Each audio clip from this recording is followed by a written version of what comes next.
Welcome to Give Me Liberty Live here on. I just want to say the station name. Man, I'm old school, isn't it? Hey, it's 6 o'clock here at beautiful southwestern. Yeah. Well, I can't. I don't even have anything. My goodness gracious, what a way to start this, huh? Talk about being a professional. Hey, Andy Havens here. Give Me Liberty Live, streamcasting right here from beautiful Southside, Virginia. And it's a beautiful night out tonight. I'm expecting a very special guest. In case you haven't noticed, Philip Van Cleave from Virginia Citizens Defense League is going to update us on everything that's going on as far as gun control. Let's call it Second Amendment infringements that they're putting on. And I'm telling you, it's been a big week. Well, not as big as it was last week because things have kind of settled down, but lawsuits have been filed. The state police has come up and decided, well, we're going to start doing universal background checks, even though they are told by the Supreme Court of Virginia, you can't do that because the law is no good. Seems like they have this legislature, or the one before it, and the one before that seems to have an awful hard time understanding the Constitution or what it means to pass a law that follows the Constitution, either the state or the federal. And that just seems to be something that we need to school these folks on. Okay, now, as far as President Van Cleave is concerned, he said he would be on, or he said he'd come on and we could do an interview. I don't know when, but we shall see. And hopefully it won't be too awful long before he's showing up. Meanwhile, what's going on in Virginia? Well, it's quite frankly, it seems like a quiet week, but not really quite as much. I mean, there's been some violence here and there in Virginia. I know that we had a deputy shot in Carroll County, and that was just, I think, yesterday. And we had another one attacked, and another police officer attacked. What is going on with police officers and attacking them? They're attacking ICE officers in New Jersey and Minnesota and other places, I imagine. And now they're talking about prosecuting the attendants. And hey, I think we have Mr. Van Cleave coming on. Why don't we bring him on in and say hello? Bring up the right thing. And maybe, I got to be able to bring up the right thing. Too many things on there. Here we go. All right. President Van Cleave, good to see you. Wow, looks like I'm a little bit off of here. And let's see if I can fix that. In the meantime, you go right on ahead, and there we are. Let's try that one. Well, now I'm going over a little bit. Hey, how you doing this evening? Good. Is my background in the correct direction when you look at it, or is it backwards? Yeah, it is. You got yours mirrored? Apparently it is. I can change that. Yeah, it'll be all right. Whoops, hang on. I didn't want to do that. I'm just trying to get things adjusted here a little bit, so I'm not overlapping on you. Let's see. I'm going to pop on. This is kind of new to me. By the way, in case anybody doesn't know here, President Van Cleave here is my very first official guest. And thank you very much. I appreciate it. It's an honor to have you. Oh, yeah, thank you. Yeah, we all have to have our first time for everything. Where'd you go? And, I don't know. Where did I go? Oh, I see. Oh, okay. Trying to see if I could flip that camera. Oh, okay. But let's see. Well, turn off mirroring. How is that better now? Yes, turn off mirroring. That will do it. And let's see if I can get over here and get on. Get back on over here. I'm playing around. I'm using. There we go. It looks a little bit better. Okay, we'll get I got the little Give Me Liberty up there. I think we'll be fine. I'm still. Okay. You're still out of the way a little bit though. All right. So, President of VCDL, you are famous for at least as far as I'm concerned, for being a grassroots expert. And not only that grassroots expert, but an expert, of course, in the Second Amendment, and especially here in Virginia and the law. And that's why I'm very happy to have you here, because goodness gracious, there's an awful lot of confusion going on. And Mhm. why don't you update us on what's current in the law? We one of the things we're doing is we're fighting this universal background check law that the General Assembly and the governor claim is now and immediately in effect as soon as she had signed this bill taking away the rights of 18 to 20-year-olds to be able to purchase a handgun or a quote unquote assault firearm. Okay. And we're contending that's not the case, that the judge that put the injunction on universal background checks has to clear that injunction. They just can't make a change to the law and declare that now his injunction is gone.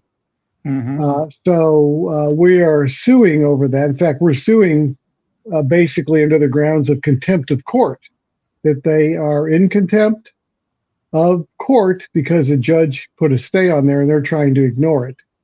Well, there's a separation of powers issue between the three branches of government, and one branch just can't override the other one. And if you did, then why bother having three branches?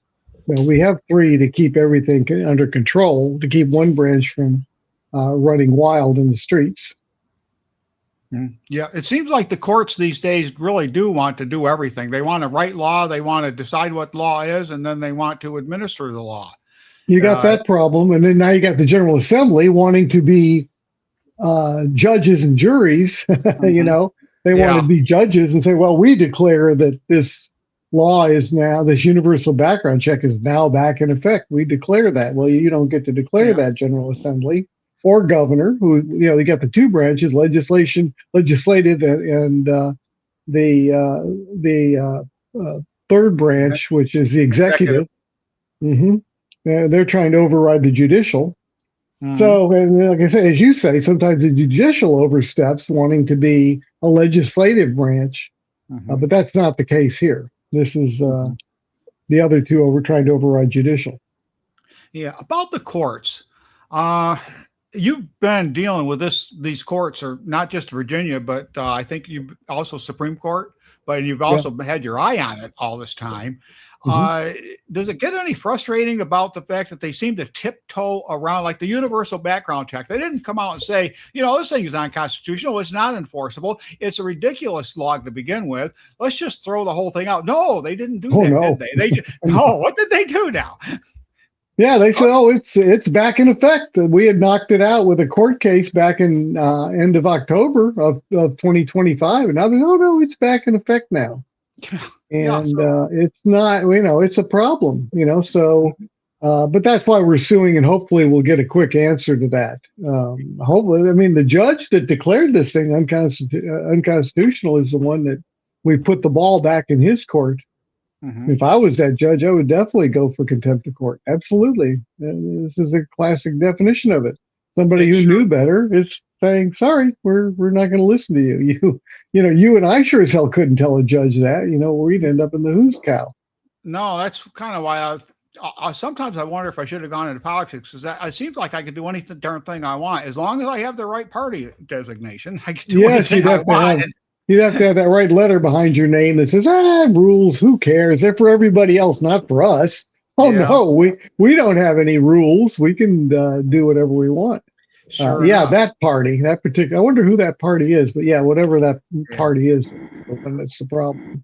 Okay, so let's take a look at what they've already done.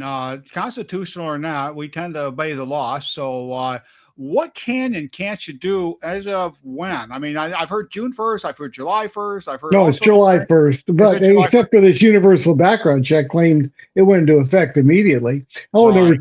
There was another problem with that. What happened was the governor, Spanberger, we call her Abigail Banberger, had put an emergency clause on the 18 to 20-year-olds losing the ability to purchase handguns.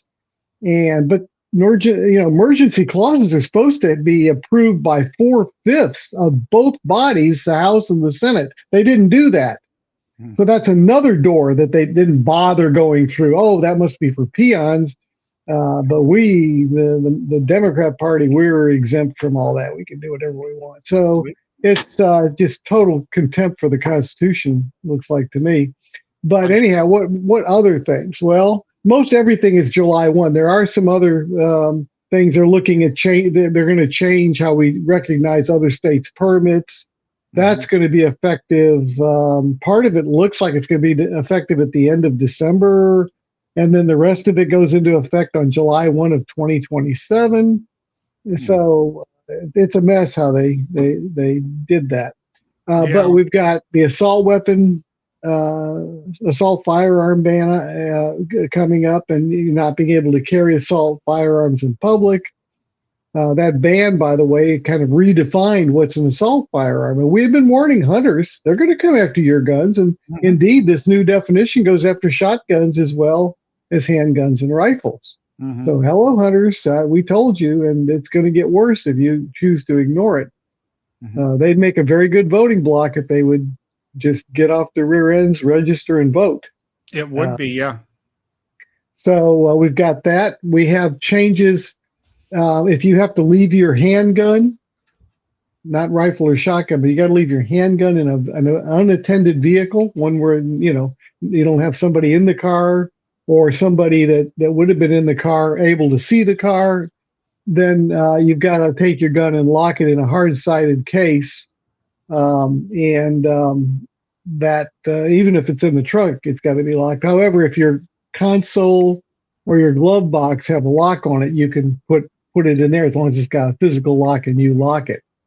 The one thing they did put in is if you didn't do this, which could give you a class 4 misdemeanor, and I think it's your car towed. I'd have to check the law again on car towing, Hmm. but certainly could get you a class 4 misdemeanor, and I think they could tow your car.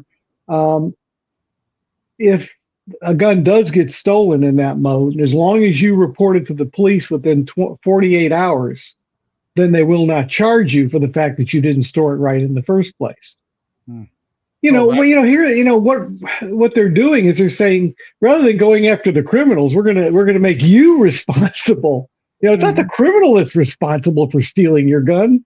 No, Hmm. no, no. It's your fault for not having the gun locked up. And you and I both know we shouldn't need locks on our houses. We shouldn't No. need locks on our cars. We should live in a world where people honor each other's, and we used to. America used Hmm. to be. A lot of houses were built without locks on the doors. Well. So, you know, Hmm. but they're trying to blame. Oh, you got. It's like saying, well, you got burglarized in your home. Well, you didn't have good enough security. It's your fault. Hmm. And this, I think Americans are really getting fed up with that whole attitude of we're going to be soft on criminals, soft on illegal aliens. Hmm. But boy, we're going to expect you, the person that's not a criminal or not illegal alien, we're going to expect you to follow the law. Everybody Hmm. else, doesn't really matter. So we've got that coming up. Then we have at home, if you've got a minor in the home, and I'm not talking about somebody who's looking for gold, but if you got a younger person under 18 in your home, Hmm. even if they're in a crib and can't walk or crawl, either way, you got to lock your gun up now. Or if you have a prohibited person, so if you've got if you got a son living with you and he's gotten a restraining order against him, then he's considered prohibited while that's in effect, and you have to lock your guns up. Now, here's the ins and outs of that law. If the gun is on your person, you don't need to lock it up. Now, Hmm. my question to you is: so you've got an infant in a crib. So now, even though there's no way in heaven that infant could get a hold of a firearm, much less fire it, Hmm. they can't even crawl yet. You got to take your gun and lock it up. But so you went to the range, you come home, you got your gun on you. You want to clean the gun. I want to explain to me how I could do that without violating the law Good with that question. with that infant in the other room because that's a minor. Hmm. If you take the gun off of you and lay it down, it's not on your person now, according to that law. You're in violation. It's not locked up in the safe. They didn't say on or they had originally on or about you. That would have worked, but they got rid of Hmm. the about you. They want it on you. This is because these people, look, first of all, the main goal of gun control is complete civilian disarmament. That's the Hmm. end goal. If you Yeah. think they're not going to take all of our guns, you're in fantasy island. And number two, sometimes it's stupidity as well, or ignorance. Let's call it ignorance. Let's say that they're smart. They just don't know anything about guns, but they're not Mhm. smart enough to realize that and just pass laws willy-nilly, not knowing what they're doing. These are Mhm. people that probably don't have, a lot of them don't have a gun. They don't know that you have to clean a gun? You have to take it off to clean it? You can't clean it while it's on your hip? It's like, no. Mhm. But anyhow, that's an example of how stupid this law is. Mhm. But your guns are supposed to be unloaded and put in a safe or a lock box, or have something that gets on them, like even a trigger lock if the gun's unloaded, to keep it from firing. That'll all be allowed. Um, but if if you want a loaded gun off your body, then there's certain things you can put it in, and it can be loaded. You can put it in a safe that has biometrics. That is, it reads your fingerprint or something of that nature, and it unlocks. Or if you've got a safe with a code, like punching in digits, and then it opens or unlocks, then you can put a loaded gun in there. Don't ask me why any other safe wouldn't do. It's got to be biometric, or you have to push some buttons. There's no logic or reason here.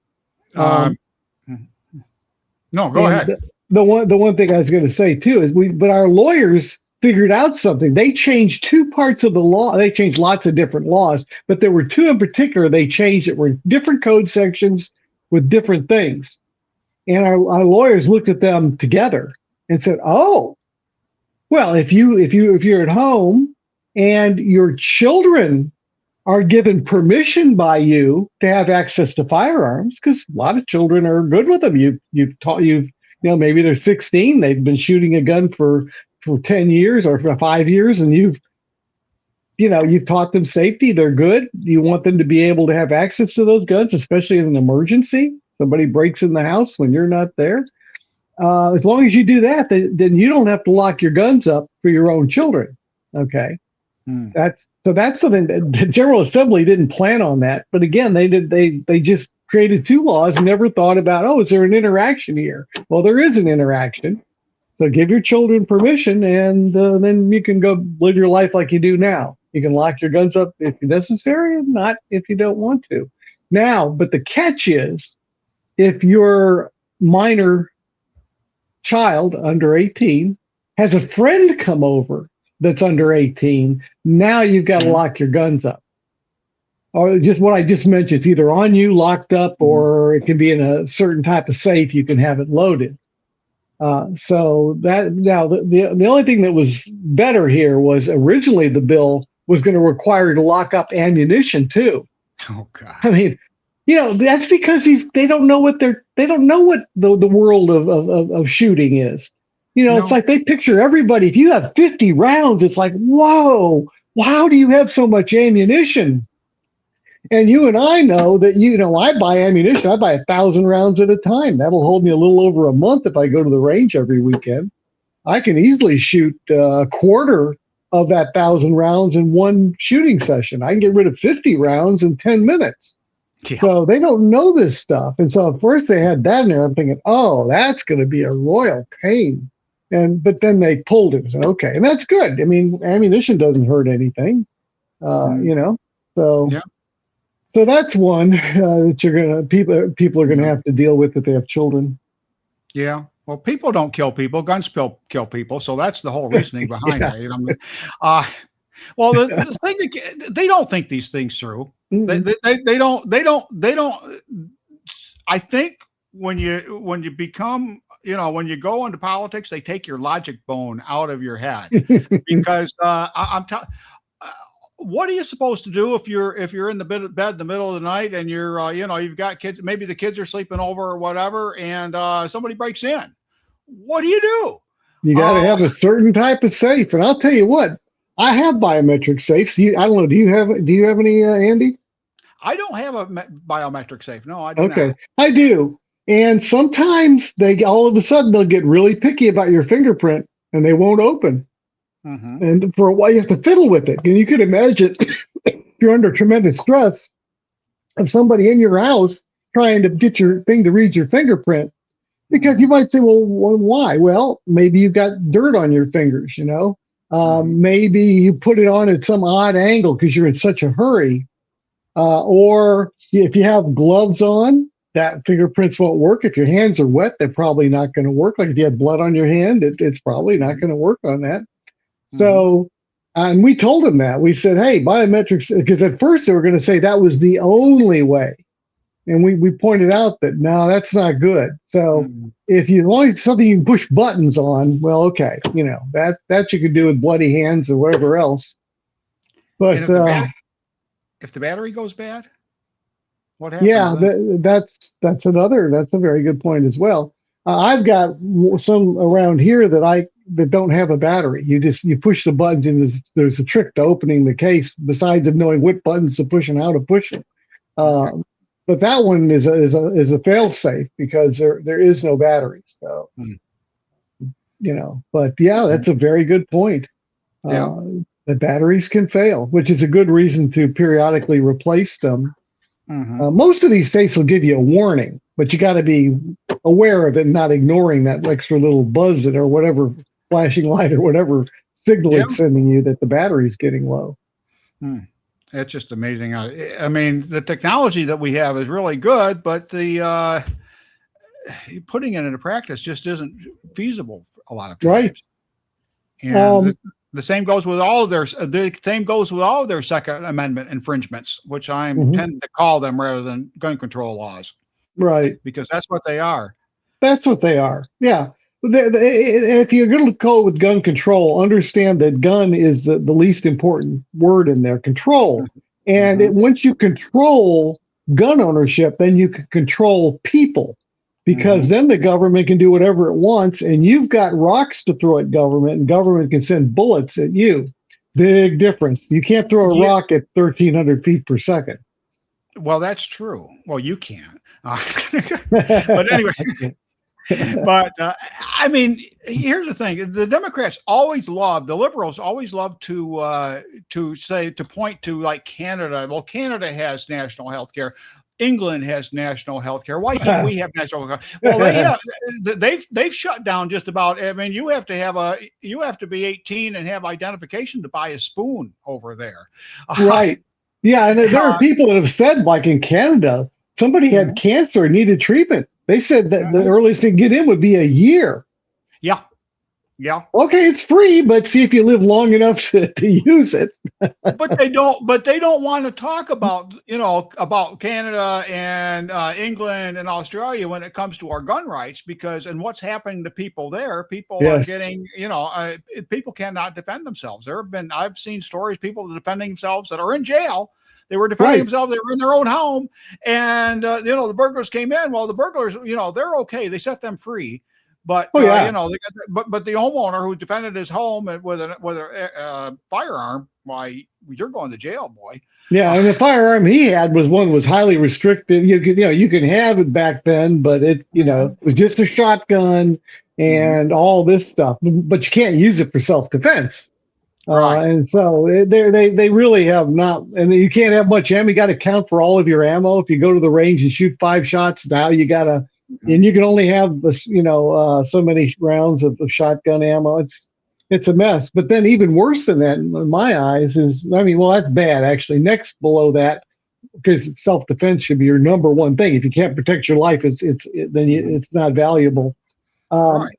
the next thing is a guy from England that came over, visited America, went to Florida, and took some video of him shooting a shotgun, breaking some clays or whatever. Perfectly legal activity, nothing wrong with that. Posted it on Facebook and showing his friends, hey, look at this, is really cool. Mhm. And then he flies back to England and they arrest him at the airport because he offended people. Yeah. They arrested him. Oh yeah. I believe it. I believe it. And that wasn't too long ago, was it? No, it wasn't. That was like So 2 months ago. yeah, it's insane, and they want us to be like England. We should remind people that when they're not, when they're saying, "Well, I don't vote," and there's no point, Yeah. and so, Yeah. and I'm trying to get over that. And yeah, there is a point, and yes, we can, and yes, we do need to do more than vote, but we need to stand up for our rights, because if we don't stand up, nobody's going to stand up for them for us. Yeah, and those people that say my vote doesn't count, as far as I'm concerned, they're just looking for an excuse. They just don't want to get off their ass and vote. So, Yeah. oh, my vote doesn't count. I'm just going to sit home and watch TV. Mm-hmm. Yeah, sure. Okay. Yeah. Mm-hmm. That's why our, these elections we got, we Republicans are still getting elected, and everything is going right on. And some of these things are razor thin. Yeah, Mm-hmm. no, it's, there may be some problems out there, but don't give me that excuse. Yeah, it's just, it's like you had, how hard is it for you to vote? Would you rather die in the mud like a lot of our founders did, fighting a country to get your freedom? Would you rather do that as opposed to having to go vote? Well, somebody that died fighting to protect this country, if you could go back in time and say, I tell you what, if you want, we'll switch you out with this guy in the future that's too lazy to vote, and we'll put him over here and he'll go die for this country. And if you want to vote, now, as long as you agree to vote, we'll do that switch. Do you think the guy would have hesitated to say, yeah, no, let me go vote. I'll be happy to vote. I'll vote every day if you need me to. There you go.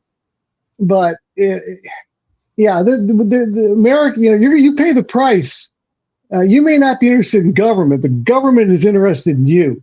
Mm-hmm. To me, it's like somebody swimming in a pool of sharks going, well, I don't want to pay attention to these sharks.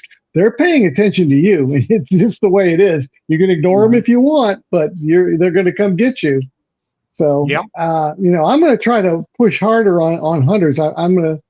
Pretty soon I'll put an alert out saying, if you're a member of a hunt club, let me know where you are. If anywhere near Central Virginia, that'd be the best. And, I'd like to come to one of your meetings, one of your bigger meetings, and address the hunters. Wake these guys up. Yeah. Because they would help a lot. There's a lot of hunters that are not registered. If they registered and voted, and some of these elections, that could have just flipped everything around. Well, that's the thing. And that's another thing that I keep trying to bring up, because I'm an advocate for voting. I think you've known that. We've talked about this for years, but I'm an advocate for citizen participation in our republic, because that's what this is, a constitutional republic, which means that each citizen we're self-governing citizens.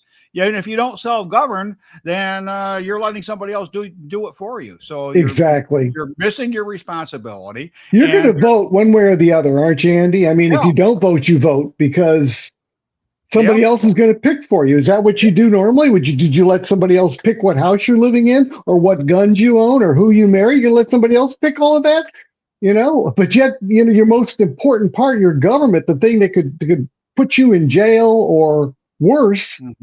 If it went wild, we're going to just let somebody else decide who's at the helm. Well, let's look at who's at the helm now. I bet a lot of people are going, damn, I really wish I had registered and voted. And if you had a lot of those red people out western part of Virginia, this could have been a very different story. But here we are. We got to live with the reality now. Well, I think the mood of the entire country is changing, and I think the mood of the citizens and I really don't like Democrat, Republican. We're citizens, and the fact is that the two-party system, it basically it restricts us. It keeps us from actually looking at the actual people, because I'll tell you, I think there are Democrats, lots and lots and lots of Democrats out there who really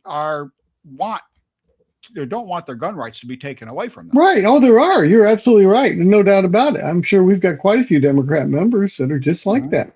Sure. But their elected representatives are the problem. Yes. And I think my point about the mood changing is that I really think that people we're starting to primary the bad Republicans, the bad ones, the ones that don't, because if you read the platform, and I pretty much agree with everything they say. Yeah, I agree. Okay. Yep. And I think most people would pretty much agree with everything they have to say. But then we put these idiots up there who, they think they're going to go for this one thing and they go for this other thing. And I said, look, let's talk liberty. Let's talk freedom. Okay. Let's boil everything down to freedom. And let's boil it. And when it comes right down to it, the one thing that's going to keep our freedom is the fact that, you know what? there are more hunters in this country than there are. I think I saw the name 10 of the biggest military countries. There are more hunters in this country than all of them Yeah. put together. Yeah. Well, we have 100 million gun owners. The biggest military I know of is about 2 million. Mm-hmm. So we're 50 times the biggest army in the world, including our own. Right. But we're yet if we all voted to protect our gun rights first, we could do it all. We could do it all. We would have total power to protect the Constitution, to get the right people into office. What happened on the Democrat side has been happening for over a period of time. I think if somebody was new to this and they said, well, I guess the Democrat base has changed. They've all gone far, far left, and these people elected really represent all of those Democrats all across the state of Virginia. And I would say, nah, not so fast. What's been happening in McAuliffe is what got my attention when he was doing it. They had a lot of moderate Democrats. Back when VCDL formed, we got some of the one of the best gun rights bills passed ever, the one that turned us from a may issue state to a shall issue. We got it done the first year we tried, and at that time the Democrats controlled the House and the Senate in Virginia, and we had a Republican governor. So Democrats supported going to shall issue. Now, flash forward, now Democrats, except for one who is a 41% voting record, the rest of them are either zero or very close to zero. They don't support anything that protects our right to keep and bear arms. Nothing. So the massive change from 95 to 2026, 2025. But that's been coming on because the Democrat governors, when they were in, like McAuliffe, if he saw the moderate, what we call blue dog Democrats, he primaried them. He actually, in his own party, he set people up to knock them out of the race and funded that and didn't fund them, not knock them out. So they basically stacked the deck all the way across. And those that didn't get stacked, that maybe would have been had they continued to stand up for gun rights, are cowed. It's like, okay, all right, mum's the word. I'm a gun owner, but I'm not. I'm going along with the party line. I'm going to vote for every piece of gun control, even if it affects me. I'm going to vote for it.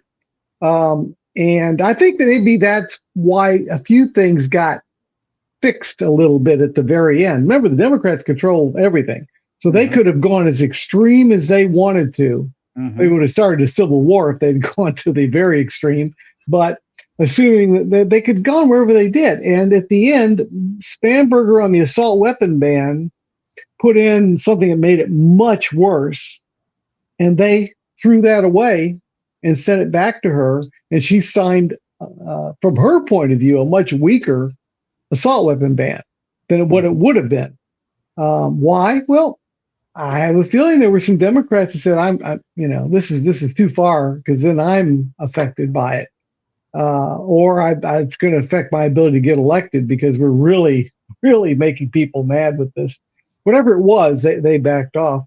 But some of this stuff, again, the fact that we have lawyers on the board, gun lawyers, is important. I have, speaking of that assault weapon ban, you cannot carry an assault weapon once this law goes in effect in July. You can't carry one on a public street, public road, anything public. Parks can't have one of those. But what our lawyers noticed was if you have a PDW, that stands for personal defense weapon. In my case, I have one. What that is typically a pistol.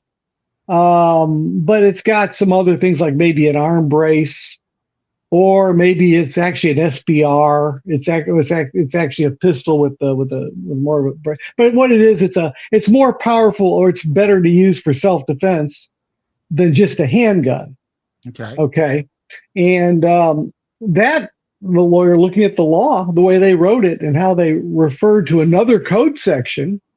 He said, yeah, you can have a loaded PDW. It's just, it has to be in a compartment or container. Doesn't have to be locked, but it's got to be latched.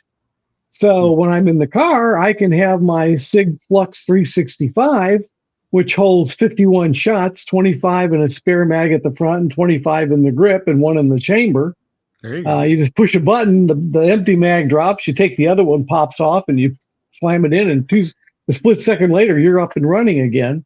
As long as that's in such a container, you just can't take it out of the container. But while it's in there, you can transfer. It can be in the car with you, where you could actually, in an emergency, you could say, "Well, I'll take my chances on being charged with having this thing and carrying it now in public or using it in public versus being dead." Yeah. It's a pretty easy choice if that's the one you got to make. Yeah, So, it is. But no, they're going nuts. I tell you, if you look, I mean, I'm just not just, you brought up personal defense, okay, or defense, or for they want to take our right to defend ourselves, essentially. yes, And just like England. let me give you an example. We went down to VCU, had an appointment at VCU for a hospital like that. I had a pocket knife in my back pocket. I take out of my pocket knife. My God, you should have seen the. I can picture literally like that. And they're unarmed. They're unarmed. But I gotta tell you, yeah. But I gotta say that the guy was actually decent, because he said, if I touch it, I won't give it back to you. So I said, okay, well, I can accept that. And I went and put it back and so forth. And he didn't do anything wrong. He's just following his orders, but that's just his job. The mentality. Oh, I know. This, I said, it's got a 3.5 inch. It might have been a 3-inch blade. If it's a 3-inch, you could carry it on school property and in the General Assembly if it's less than 3 inches. Yeah. But not the hospital. But the new law that's going to go in on hospitals says you can't carry a gun, but you can in a hospital under the new law, if it's public, you can have up to a 3.5-inch blade. You see how this is all crazy stuff. But let me tell you about that. I don't believe in these security theater.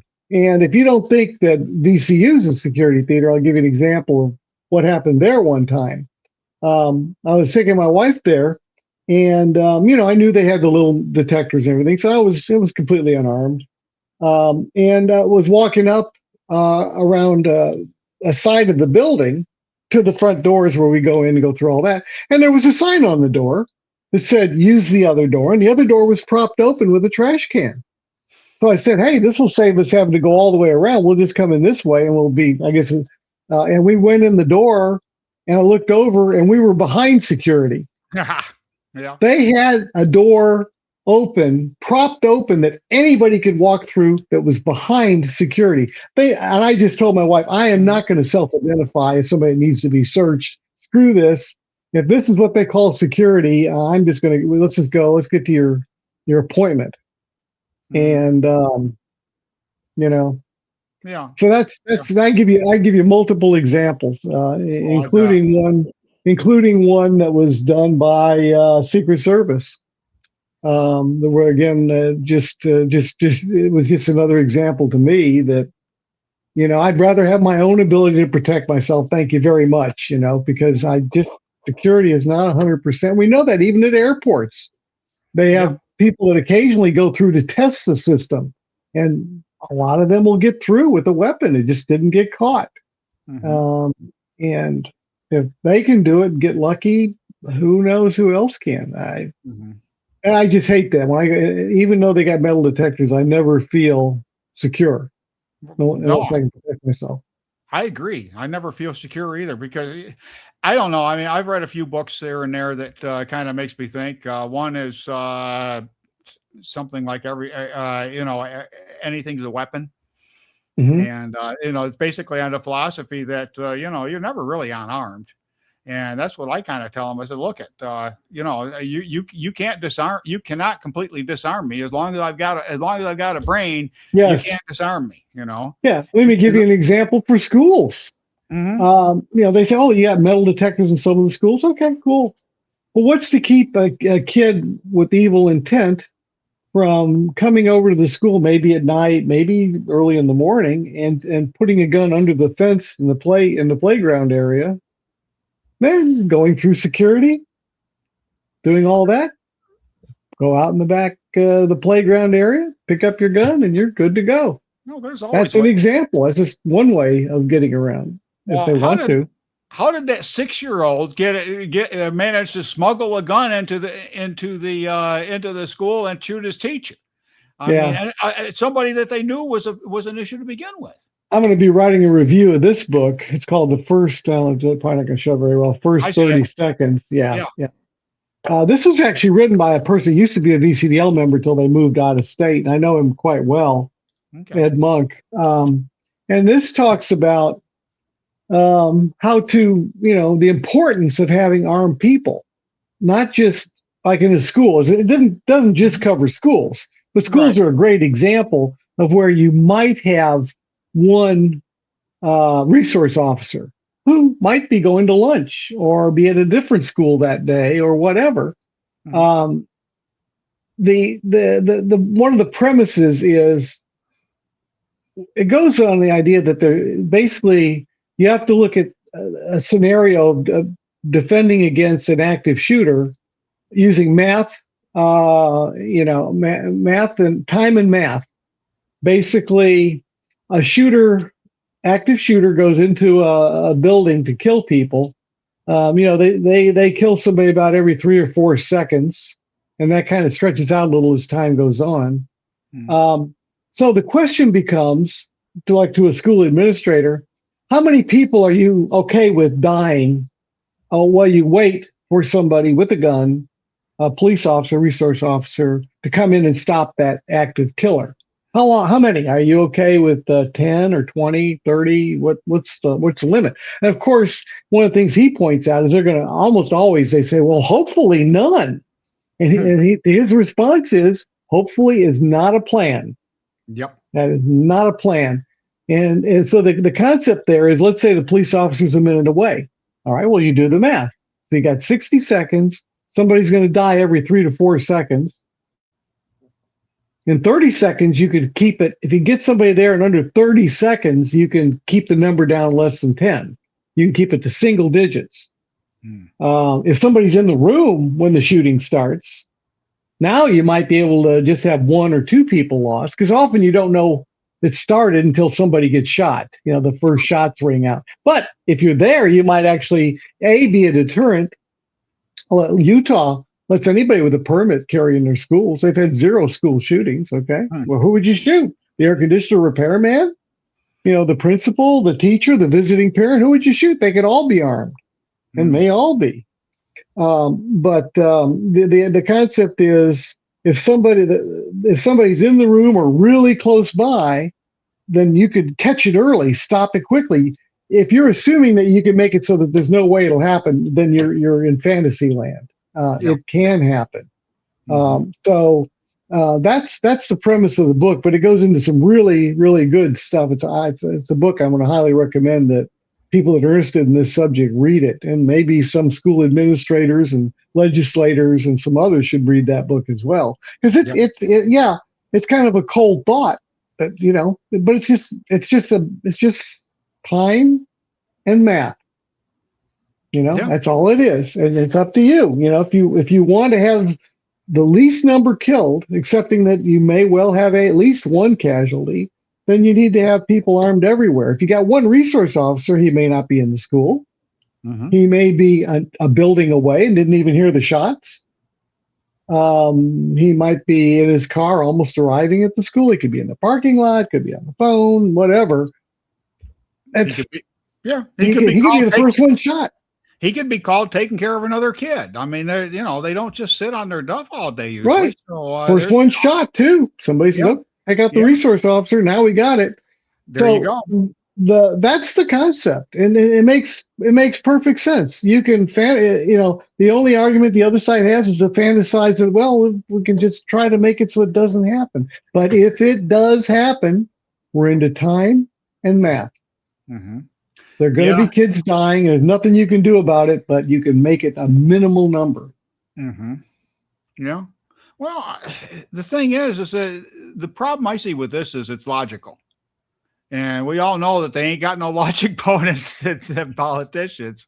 So, but it makes a lot of sense as far as the time and, time. What is it? Time and Time and math. Time and math. Okay. Yeah, I, it's the the math. yeah. It's the math I got stuck on. Yeah, if you what you're doing is you're taking the amount of time dividing by the number of seconds per death Yeah. or per shot to come up with how many are going to die in that interval. So if you're willing to wait a minute, then somewhere close to 20 are going to die. If you're only willing to wait 30 seconds, you can keep it less than 10. If you actually have armed teachers and stuff that are Johnny on the spot, then you might be able to keep it to maybe 1 or 2, or maybe none, depending on exactly what happens. Yeah. But you got to have somebody Johnny on the. If they're not Johnny on the spot, people are going to die, and the less Johnny on the spot they are, the more that are going. It's just time, how long, and math, how many are killed per Sure. X number of seconds. Well, the other thing is what kind of a deterrent is that? Ask Utah. Ask Utah, because it clearly works there. They got so many people that can be armed. In fact, I was visiting Utah one time and I got lost and I pulled into a parking lot and I pulled into a school parking lot. And for a split second, I said, and I said, I'm in Utah. Forget it. I could walk in the building and I'm fine. Much less being in the parking lot. And so, yeah, that's the thing. A lot of these gun controllers, they're kind of a hapless group, but they just can't wrap their head around something called deterrence. You can stop things if a criminal is deterred. It'll never happen. He'll look at it and go, yeah, I'm not going to, no point in trying it, you know? Yeah, well, that's the same thing with when guns save lives. I mean, most of the time, guns save lives. The gun's never fired. Maybe not even taken out of the holster, because how many times will somebody? How many times have somebody actually just shown their gun? I know of people who have I guess their own stories. That have told me that. I mean, so it's not something that's so wild out there that nobody ever hears of such a thing. Because 9 out of 10, that's how guns save lives. 9 out of 10, the gun's never fired. It takes a lot before the person actually has to fire that gun. But you actually said something quite interesting. Sometimes it doesn't even leave the holster. I had a story in Suffolk. I went to visit my best friend who lived down there for a while. While he was doing work at a hospital. And it was 11 o'clock downtown Suffolk, 11 p.m. I said, well, let's go for a walk. I'm a night owl. So we both were open carrying and went down the street, kind of a little bit dark, but we were good. We were sitting there, we were talking, and suddenly this guy comes the other way on the other side of the street. Looked dressed like you'd picture a gangbanger. And he reaches under his baggy clothes and grabs a hold of something and starts walking straight diagonally, coming right at me. And Dennis and I both stopped talking. We didn't say a word to each other. We both saw this and said, this doesn't look good. Dennis backed up and I kept moving forward. And the guy coming at us didn't say a word. He just stared and was holding something under those baggy clothes. And he got up close to me and then he looked down and he saw the gun on my hip. He looked over at Dennis and saw a gun on his hip. That hand snapped away, and immediately snapped away. Whatever he's holding, he let go of it, and then he didn't look at us anymore. He was staring right at and didn't say a word. All of a sudden, nope, didn't want to look at us, walked down the street and disappeared around a corner. And actually, that's an interesting case. I think if I had been carrying concealed and Dennis had been carrying concealed, somebody was going to get shot. Yeah. It might have been me. I mean, I might have gotten it before Dennis took him out. If he had a gun. I suspect he might have just had a knife or something. I don't know. But whatever it was, he thought he had a couple victims and it didn't work out. Then he thought the better of it. Yeah. Good. Didn't draw the gun, didn't point at it. He saw it, and that was. Yeah. And you weren't even brandishing. No, I just was on the hip. I just was watching him. Of course, I was locked onto him solid. Yeah. I mean, it's like, okay, this is. If he'd come up and said, "Sir, I'm lost. Could you help me? I'm looking for, or something." Nope. Just looking, and it was 11 at night. There was no reason for him to cut across to our side of the street, right, and intersect us. If he needed to cross the street, the logical way would have been to cross behind us and go wherever he was going to go. Sure. All the things were there. I mean, my cop instincts as I was a deputy in Texas were all those kicked in. This is not good. Mhm. Something is about to go down, and thank God it didn't. And it was, and part of that was if I didn't have the gun, I would have had a story about being robbed, or I'd be in a grave. But because I had one, um, and didn't fire a shot, but that happened to me. Yeah, I believe it. So yeah, it's just an amazing thing. It never happened to me, but you know what? I do my best to stay out of trouble, stay out of crowds, and Hmm. that sort of thing. So you know, I mean, that's it. Let's get back to the what we can do as far as carrying now when it comes to June 1st. I mean, you mentioned this at the meeting on that Sunday a couple of weeks ago, Hmm. but what because you I mean, if you already have something like a handgun with say a 16 rounder or something like that, 15, 16 rounds, you can still carry it. No, yep, that's not changed. As long as you own that magazine that holds more than 15 rounds before July 1, um, and your handgun is not an assault firearm, yeah, it's just a regular handgun. It can have a threaded barrel. It's not considered an assault firearm if that's the only extra thing you got. Red dots don't matter. None of the sight options matter. Um, the threaded barrel doesn't matter. The magazine size doesn't matter. You know, if you have like I do, I have a SIG. I've got normally I would carry a 17 round in there, but I've got a 50 round magazine. I mean, not 50, a 25 round magazine I can hook in there, which I own right now. So I'm good. So you're good. Uh, yeah. Okay, so that's basically I've heard people saying that, well, gee, if I buy this, I can't carry it. Well, no, you can. Yeah. So No, that's a big, there's so much confusion. there is big time. Hmm. And some of it's from people that, in theory, should know better. Some of these are YouTubers that normally cover things. But what happened with that bill, to be fair to them, although they still should do their due diligence better, but what Hmm. happened again, that this was part of that package where the governor modified the assault weapon bill and sent it uh, to back to the General Assembly with her changes, and Hmm. they threw her changes away and sent the bill back to her, and she had a choice of veto or sign, or let it become law without a signature. And she signed it. But because they threw away what she wanted to do at the very end and she signed it, what you're saying never happened. So people saw and assumed that the previous iteration of the bill, they assumed that the General Assembly was going to accept her changes and that was it. We were done. So Hmm. therefore, they're reporting on a bill that got changed at the last minute and they didn't catch it. Okay. That's not going to slip by VCDL, though. I no, I don't expect it to. You guys have been top notch when it comes to our gun rights, and that's something that I really think is something that people ought to pay more attention to than they really do.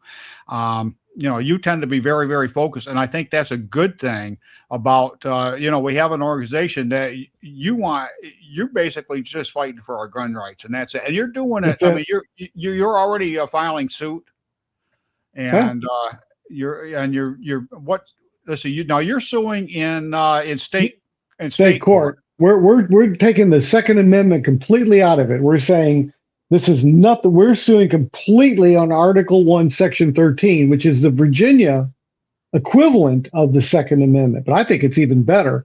But we're just keeping it in the state. We're saying this is our Constitution.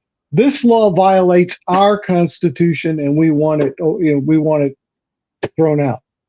Well, The I first think. thing we're going to do is ask for it to be stayed. That means while it takes a while to get to the Supreme Court, during that time, the law wouldn't go into effect if the court Mhm, grants that. And then we can mhm. take our time and the courts can do whatever they need to do. But meanwhile, none of us are affected by that law. Okay, So we'll yeah. see what happens. We'll know pretty soon, I would think. I Definitely mean, before the end of the month. oh, that would be good. Or Yeah. before the end of Well, June. I was going to say because this is kind of Yeah, the end of this the month month's here, so over. Yeah. we'll And know then, tonight. yeah, All right. be nice. I'd like to know tonight, but It would be nice. I'll Yeah. take June, maybe mid-June or something. We'll know. So you're still trying for a stay, and then you said GOA and the NRA are going national with. No, GOA is going with us. We Oh, always you're work going as a with you. team. Okay. We've been working Okay. as a team for a long time now. We split Okay. down the middle. our costs, use the same attorneys and everything, and we work as a team. Okay. NRA is going national, and some of the others are going national.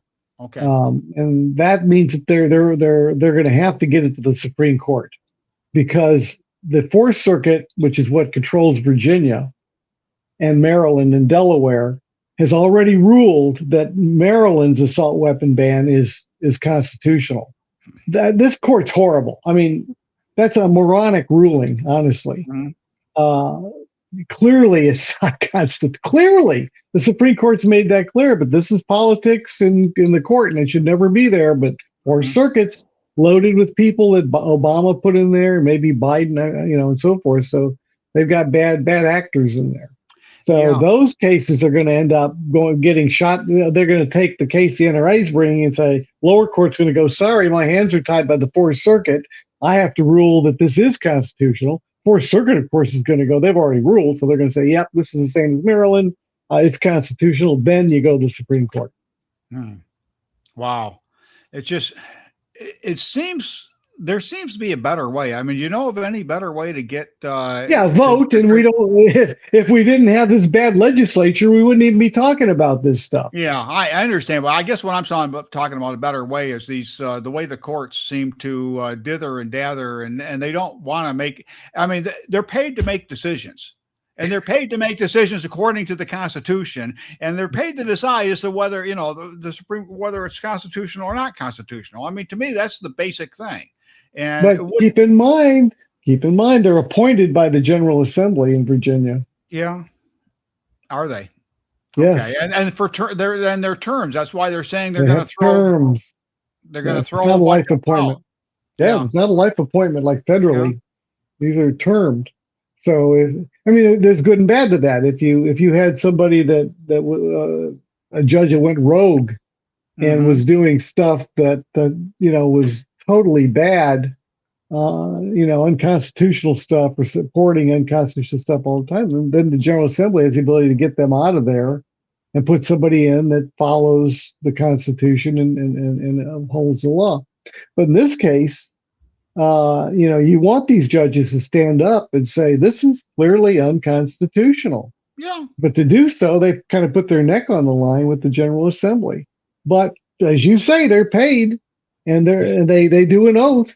That should be number one, to say, I've got a job to do, and I'm going to do it. And if I lose my judgeship or my my seat on the Supreme Court, then so be it. But my loyalties to the Constitution and the people of Virginia. Yeah, and really, I don't know. There just seems to be so much difficulty with the judges. I mean, federal judges have gone nuts. Yes, and they've gone activist. And there's got to be some way to come back. I mean, they're supposed to be impeachable, but nobody ever gets impeached. And if they get impeached, they don't get convicted, because most people, they say, oh, they're impeached. Well, that's just an accusation. That's just, they're saying, okay, you've been charged. Now we're going to go to trial. And this is why they don't hold the trial. Yeah. Yeah. I mean, this is why I'm crazy. I roll my eyes every time they sit there and they're going to impeach Trump or somebody else. What good is it going to do? I mean, they could impeach Biden. Well, yeah, you can impeach Biden, but he is never going to be convicted by the Senate, not this Senate. Yeah. So it's just nuts. But back to the, so we can carry. Is that really all? They're saying? We can't carry their so-called assault weapons. And I know I have a good friend of mine who runs Virginia Insider, that keeps saying, well, they don't define assault weapons fan. I pointed out to him, well, they actually did define an assault weapon. They changed the definition. And they've defined it. Now, what do they define it as now? Yeah, what it used to be was, if the gun at the time of the offense has a magazine that held more than 20 rounds. You could have a 20-round magazine, you were good. As the law stands right this second, that we are under right this minute. That's really the main thing that made an assault firearm, was the size of the magazine that was in the gun at the time. You could have that on your hip, the magazine, as long as it wasn't in the gun at the time, then you didn't have an assault firearm. Plus, it wasn't illegal to carry an assault firearm. All it affected was purchase by, and so forth. But And so the way around that is just sell the gun with a 10-round magazine or a 15-round magazine, and then the owner can then put in the 30-round later. And anyhow, Yeah. that's the current law. They made it so that for rifles, they made it so all it needs is one feature, and it's an assault firearm: a threaded barrel. This again, we're talking rifles. Threaded barrel, a collapsible stock that if you're small, you can adjust. This. Oh no, can't have that. Oh, and so if you have that, if you have and a grenade launcher. Now we all know about grenadings. We have all these drive-by grenadings every Oh day in yeah. America, right? That Mhm. you can't even buy a grenade, and yet, but you got a launcher for one. Okay, how loony are you here? Yeah. Okay, and if the magazine goes into the gun outside of the pistol grip, like AR-15s, AK-47s, it's in front of the pistol grip. It doesn't go into it like normal handguns. That's Mhm. rifle. So even just a threaded barrel is all it would take. Okay. Mm. For handguns, they said two features. So you can have, you got if it's a fixed magazine, there's only a few guns that have a fixed magazine that doesn't come out, like the Kel-Tec PR 5.7, but they're very few. If it holds more than 15 rounds, no can do. Um, for a removable mag on a handgun, you can have two additional features. The magazine size doesn't matter. Whatever you got in the gun doesn't matter. It can be 30 rounds. As long as you owned it before July 1, the law doesn't bat an eye at whatever it is. But you have to have two features. One would be a threaded barrel. If that's all that you had of the features, then you're good. Mhm. Another one is a arm brace. If you got an arm brace on the pistol, that's another feature. Um, and let's see, what else was there? My mind's going blank. It was nothing common at all. These were very unusual things. So for you, if you have an AR pistol, forget it. AK pistol, forget it. But other than that, the folding brace is a barrel shroud. Oh Well, wow. Yeah. yeah, oh yeah, Those are so dangerous. yeah, oh yeah, of course they are. You wouldn't want to, we want you to burn your hand when you hold the gun, of course. Yeah. So Oh man. then shotguns came into it. If they've got a detachable magazine at all, you got a magazine that holds 3 rounds and you put it in there, assault firearm. Really? Can't have that. Oh, yes. Hello, hunters that didn't vote. Hello. Yeah. Mm. But another key thing to this is these are semi automatic. So that means if you got a revolver, it doesn't affect you. If you got a bolt action, it doesn't affect you. If you have lever action or a single shot, none of that affects you. It's these all the to be an assault firearm. One of the standard criteria is that you have to be semi-automatic. Okay. But they don't. Oh, and you have to be center fire. So again, if you've got a little 22 that has some of these features, that's okay. But the magazine, there is no differentiation. Doesn't matter if you got a removable magazine. Doesn't matter if it's center fire, rim fire. You can't have it if it's over 15 rounds after July 1. You can keep Mm. what you got. Can't buy anything new, even 22s. So if you've got, I have a P3 22. I bought 4 more 25-round magazines for it because we're going to have to ride this storm out till we get everything fixed. Mm. That's just nuts. And that's kind of the worst of it, isn't it? Because they use the law as a weapon. Yes, And that should against be us. illegal against It's us. And against us. that should be illegal because it's bad enough that they make these laws, but the fact of the matter is you can't defend against them because you're talking thousands of dollars if you happen to get in trouble, unless you've got some good insurance or something like that. And even then you're not going to get out cheap, and you're not talking, and then you're talking the time and the aggravation and everything else. It's just nuts. Well, VCDL has also been pushing back using Commonwealth attorneys because we now have there's 10 that we've announced, and I've got two more at least two that I'll announce probably tomorrow. So we'll have 12 Commonwealth attorneys that say no can do. I'm not going to prosecute this. And in turn, that's telling law enforcement in that locality, sheriffs or chief of police, don't arrest for this because I don't want to see the case. I'm not going to prosecute it. Don't waste my time and yours. If it's just a normal citizen and he's got an AR that he's carrying, for example, but he's not harming anybody. He's legally in there. He's just minding his own business. But he had that, and that technically that's outside of the law because he's carrying it in public. If he's in my jurisdiction, leave him alone. As we would, like right now, he could do that. After July 1, the sheriffs and things and Commonwealth attorneys are going, I'm not going to change anything. They can do it now. I'm not going to throw them in jail for doing the exact same thing they're doing now after July 1. I hear you. So, yeah. Okay. So, school me on this one. The Commonwealth attorneys, who do they work? I mean, they work for the people, but I mean, who pays their paycheck? I mean, is there Well, somebody? they're elected. They're elected officials. So they answer to, they're a constitutional officer like the sheriff. They're elected. Okay. Who pays their salary? That probably comes out of local government. But yeah, okay, but they're elected. That kind of answers my question as to who they work for, because They don't answer to the General Assembly. Because if they answered to the General Assembly or if they answered to the Attorney General, I think it would be a totally different story. But they're yeah. Okay. I love this hypocrite Attorney General we've got. You need to enforce all the state laws. This from the Attorney General thinks it's okay if in Fairfax they don't enforce marijuana laws or they let illegal aliens off the hook. He's okay with that. Yeah. Oh yeah, that's all right. But oh no, don't you other guys do the same thing with guns? Oh no. Yeah, he's such a hypocrite. The guy is hapless, and the fools that put him in office, maybe they deserve what they get. But the trouble is, the rest of us that didn't vote for that idiot are stuck with him. I hear you. I just wish he'd learn how to use spell check. I know. Or file things in the right court. You know, if you're going to sue in the federal court, don't file in the Virginia court. It's like Attorney General 101. Yeah. I mean, I guess he missed that. You do have to pass the bar exam in order to be Attorney General in the Commonwealth, right? I'm guessing, although you would wonder about that. I don't know. I'm not sure. Maybe he got his off the. Maybe he got his the approval off of a box of cornflakes or something. Cracker Jack box. There you go. Okay. I hear you. So, okay. So that's this.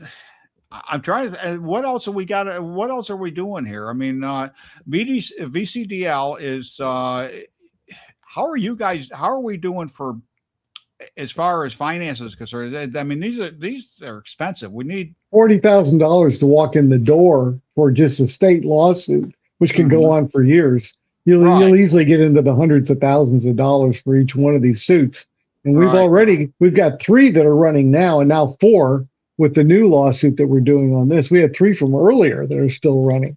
So we've got expenses. The best thing there is be a member. The more members we've got, the more clout we have in the General Assembly. Number 2, if you can't, or you are a member, if you can, contribute. Put some money into this to help us with the fight, because we're not a company. We don't get to sell products. We're an organization. We exist and require our members to keep the cash flow going so that we can complete our mission. That's just the way it is. And we don't have Soros. We don't have Bloomberg giving us $1 million or millions of dollars to fight it. No, we don't have those. I don't know what the hell happens to the millionaires and billionaires that don't seem to have any interest in the Constitution and protecting it. They're all for tearing it apart. I don't get that. Yeah. Or if they're not for that, they're not contributing to saving it. So I don't know what's going on. We don't have that. We depend on gun owners, to fund us. It's just the way it is. Well, I heard a strange thing about Soros. It said that basically he doesn't actually spend his own money on doing this. He spends our money. He throws in the seed money, and then he gets that becomes a nonprofit organization, NGO, and then the NGO funnels money from taxpayers into his causes, which basically are to destroy America. And that is one way on how this sort of thing works. They're using our own money against us. Sure. And that adds insult to injury. It does. It does. It really does. So, shall not be infringed should have been the end of this. I'm yeah, sorry, shall not be infringed. I don't care yeah, where they want to ban guns. Technically, it's shall not be infringed. But the founding fathers allowed guns to be banned in courtrooms, did and they? they provided security. Yeah, apparently, and there weren't many other places. Courtrooms is one of the main ones. That was about it. So and anything else, according to the Supreme Court, outside of that, where they didn't have an analogy, we have a law that didn't have an analog back then, and it's not constitutional. Yeah, according to Bruin, right? Right. Right. And according to Bruin, none of these laws, all these laws are unconstitutional. Mm-hmm. Yeah. Yeah. So, Unless they can show an analogy and a widespread one, they can't just say, well, Boston had a ban on guns in their parks. Okay. Well, what about all the other states? What bans did they have in parks? Unless they all had bans in parks, or the vast majority of them, doesn't count. yeah. They said an outside thing doesn't count. It's got to be mainstream. Mm-hmm. I've always been of the mind that an infringement is an infringement is an infringement. There's no get around that. You're either infringing on the rights or you're not infringing on the rights. And the fact of the matter is, if they would go after the criminals instead of letting the criminals go, I mean, how many times in this year alone, this past few months alone have been criminals have been released. They've gone off and they've killed somebody. A lot of these criminals were illegal aliens to begin with, and they go off and they kill somebody. Well, it's all part of the plan. Yeah. It's part of the plan. Yeah. You're right. Because what was the end goal of gun control? Civilian disarmament. Mm-hmm. So how do they get there? They get there by saying, well, I hate to take your guns. I hate to restrict you. I really do. But we got this crime problem, even though crime has been going down now for a few years.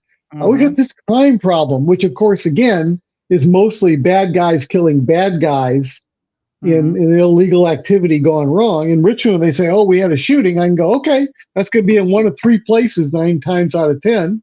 Yeah. I know exactly what neighborhoods. They have shootings there all the time because crime is rampant there and poverty. But they're acting like it's everywhere. I don't even know when the last time there was a shooting within 5 miles or 10 miles of where I live is. But that's the excuse. So they're driving up the crime rate because they're trying to get us disarmed. They want the crime rate to go up. So they're letting violent criminals out of prison early. They're trying to get rid of having bail. They're reducing the penalty for some crimes. All of that is to drive up the crime rate. It's nefarious. They're not doing it for any good purpose. They're doing it to disarm us in the end. That's why they're doing it. They're doing, and they're doing. It comes right back to control. It is because that's the fact of the matter is, as far as they're concerned, they are our betters. They know better than we. They are better than we are. They are more moral. They are more of everything else. And you know what? We don't really deserve to have them, but we have them anyways, and we should be thankful. And they live in gated communities that are protected from this hoi polloi, the stuff that we have to put up with. Yeah. Well, I remember one time, it was way back when in New York State, they were about the seatbelt law. New York State was the first state in the country to enact direct enforcement seatbelt law. Okay.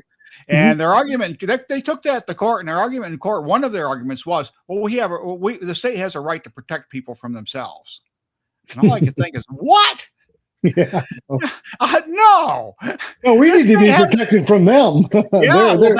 We have a constitution for that. Yes, that's what the Constitution does. And it doesn't tell them what they can't do. It tells them what they can do and nothing else. Right. It's a limiting document, and they don't seem to realize that. They think it's a no-holds-barred document, and maybe we need to fix that. But the fact of the matter is, we really need to just enforce what we have. Right. And we need to bring to task the fact that you know what, you just want to control us. That's all you want to do. Let's face facts, because we've compromised. And I think Nick Freitas had probably the very best response to that about compromise. You've probably seen it multiple times as well as I have. But basically, he stood up in the state legislature and said, no, I'm not going to compromise. And we've tried that. It's just like a cake. You take a cake, you just want one piece. Before you know it, you've left me with the crumbs. Right. And that's what our Second Amendment rights are. They're like that cartoon where an elephant comes up to a piece of cake and he cuts out a slice and then lifts the rest of the cake and eats it, leaves a little slice behind. The compromise doesn't work. The version of gun controllers compromise is that they come in, they say, I'm going to take like a big chunk of your rights. Mm-hmm. All right. I'm only going to take half of your rights. They don't give anything. They give you back part of what they were going to steal. That's their compromise. Mm-hmm. A normal compromise would be, okay, I'll give you X and you're going to give me Y out of your stuff. You're not going to give me back part of what I have. You're going to give me something that you have that I don't have. That's compromise. Mm-hmm. And they don't ever play that game. It's always you give me what I want, or at least part of what I want, and I'm giving you nothing. Yeah. All I'll do is I'll say that's a good start, and then they'll come back for more. And I think that's what we need to go back onto them when we get a little bit of traction here. We need to go back to, you know what? All of your gun Second Amendment infringements are on the table. Yes, we're going to take them all back. Yeah. All right. We'll only take half of the rights back this year. Yeah. But that's a good start. We're coming back for more. Yeah, so, we'll see again. But you can keep, these guys are so frustrating. Then we got Mr. Bangladesh. Yeah. Salim, who's from Bangladesh, comes here and tries to take away our gun rights. Mm-hmm. On X, I told him, I said on X, I said, why don't you just go back to Bangladesh? Rather than making Virginia into Bangladesh, you can go to Bangladesh and save the frustration. Then you don't have to deal with our Constitution thingy. You don't have to worry about that thing anymore because you're in Bangladesh. You have a gun control over there. You got everything you want. Why are you coming over here turning us into Bangladesh? It's just a waste of everybody's time and frustration. Mm-hmm. And you got him, and then you've got Suravel,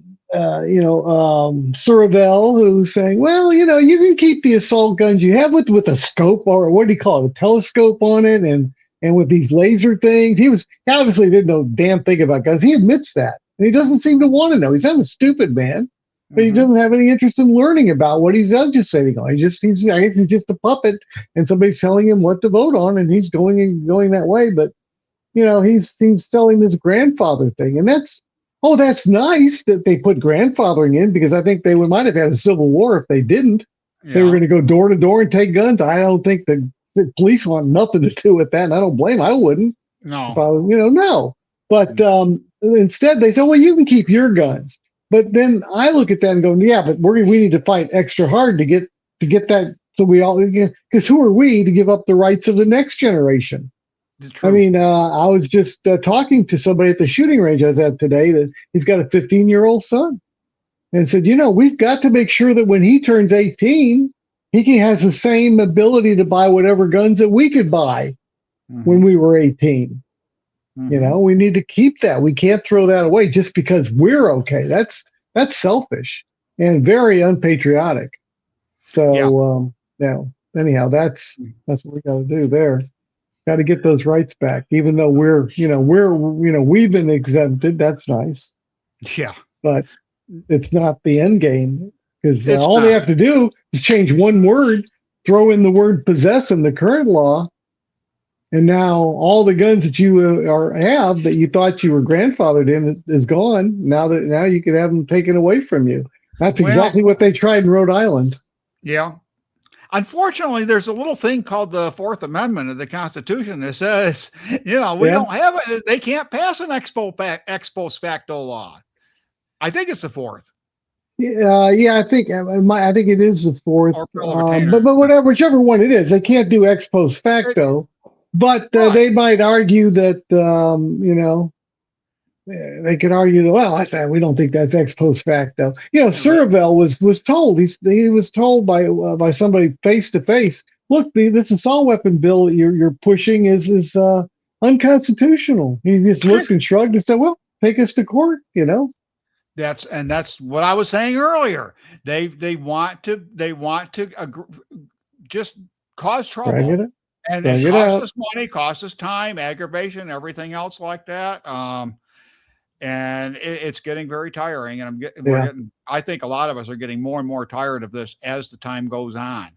It's just something that it gets aggravating after a while. And I Oh, tend it's to be, yeah, beyond aggravating now.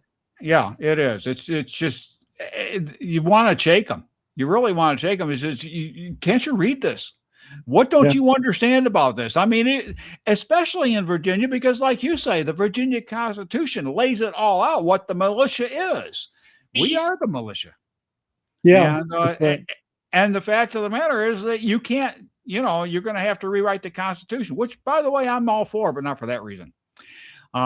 So yeah, they play the long game, and this is what I've been saying all along, not just with gun rights. The gun rights really are I should say the infringements that they put on there, absolutely the long game. I mean, look how long they've been at it, since what, 1933? And yeah, 34 was when they passed. Yeah, they started in 33 because of gangsters. yeah, That was the excuse. That was the excuse. But yeah, it's just nuts. And of course, the thing that I love, you mentioned gangsters, made me just think of, you watch anything. You ever notice how many fully automatic firearms are in Los Angeles or New York or wherever they happen to be filming? Yeah. And I want those guns. Yeah. I want those guns. Not only are they fully automatic, but they never run out of ammo. No, that's the part. Even revolvers don't run out of ammo. It's an amazing thing. I mean, I've got this Hollywood magic. I've got this habit where I count shots. Whenever I see anything like that, I count shots. I always do that, and I think, wait a minute. Are they after you get like the triple digits, you're going, somehow this doesn't seem right. Never see them load a magazine in, There's only been a few movies that they actually had somebody that knew what they were doing and made it look realistic. I think it might have been a John Wick movie or something where the magazine changes were happening. Well, he's a shooter. The guy, he is. Yeah. Yeah. They've shown him. They show him doing. He's good too. He's good too. Yeah. Yeah. And that's pretty amazing. He's the real deal. Yeah. But the thing about it, they use the media to brainwash us, to talk about, or to put these ideas forth that, hey, you go out there, you're going to be, they're going to be semi-automatic or fully automatic firearms shooting at you from every day, because that's the way gun owners are. Yeah. and they put us in the worst light. And of course. They do. It's all psyop. And then they come across and they pass the laws. I don't get it. Well, I don't get where the American people are on this. To show the hypocrisy, we were in committee one time, and the gun controller went up there and he said, you can't trust these permit holders. If you bump their shopping cart, they'll shoot you. And he was saying, or if they serve cold food, they'd shoot the waitress, and he was saying this stuff with a straight face. Well, our side prevailed in the committee that day. So I was in the hall, and he came up and he was yelling and I was carrying a gun at the time. He was yelling in my face. I thought, wait a minute. Well, I thought if you bumped my shopping cart, I would shoot you, but you're coming up and yelling at me, and I've got a gun. I mean, how are you not scared to death to yell at me? Of course, it's all an act. It's all baloney. It's all a charade. They know that what they're saying is baloney, that we're not dangerous. They got the statistics to prove, especially permit holders. They just, it's so rare that they lose a permit for any reason. It's less than 1%. Yeah. It's like 0.7% or something, or 0.3 in some cases. It's a minuscule number. Yeah, I mean, if you want law and order, make everybody get a gun permit, because my gosh, we're the most law-abiding citizens in the case. And it's not the permit, of course, that makes us that way. What it is we believe in we believe that self-defense is critical. Mm-hmm. We believe in the law, because if we believed it was critical but didn't care about the law, we could carry a concealed gun. You know, who knows? You know, nobody knows. That's the whole point of it being concealed. But we're the people that want to do it right. So we get the training that they want, we pay the fee that they want, and we obey all the laws so that we can keep our permit. Because the main reason is we want to protect our lives, and we don't want to lose that ability by losing our permit. That's true. And so we're more law abiding than even the police. We're close. The police don't commit many crimes. It's rare, but statistically, it's actually higher than our number. They're both low numbers, but ours is actually better. And again, it may be that they're doing it as a job. We're doing it because we're focused on protecting life. It's not just a job to us. This is life and death. And we believe it. And, you know, you're around so many more gun owners than I have, so you could probably speak to this better than I can, but I can never think of a single individual I've ever known that was a gun owner or whatever that ever really, I mean, the whole thought of using that gun on somebody just abhors. Oh, yeah. And you know, like I say, I can't think of a single gun owner I've ever met that would relish the idea or whatever. No. It's like, my God, the last thing in the world I would ever want to do is shoot anybody. Right. That's why 9/10 crimes are stopped, not by a guy getting shot, because the person is scaring them, is letting them know they're armed. You're trying not to have to shoot. Look, I've got a gun.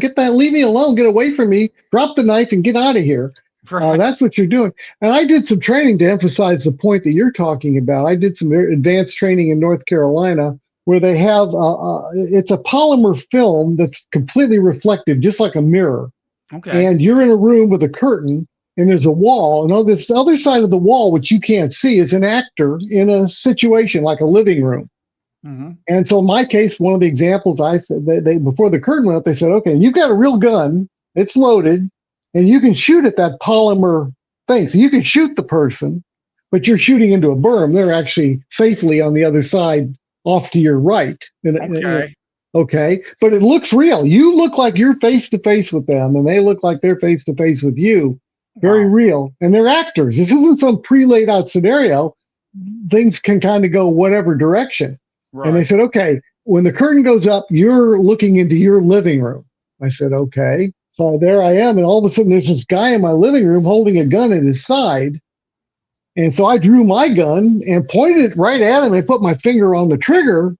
And I said, what are you doing in my living room? Drop that gun. And he says, well, Jesus sent me here. Jesus wants me to protect the things, and I'm here. This is Jesus's property. He sent me here. And then you're kind of going, well, you know, I don't want to shoot somebody that's mentally in another world. I mean, you know, I believe in Jesus, but this guy's not playing with a full deck of cards.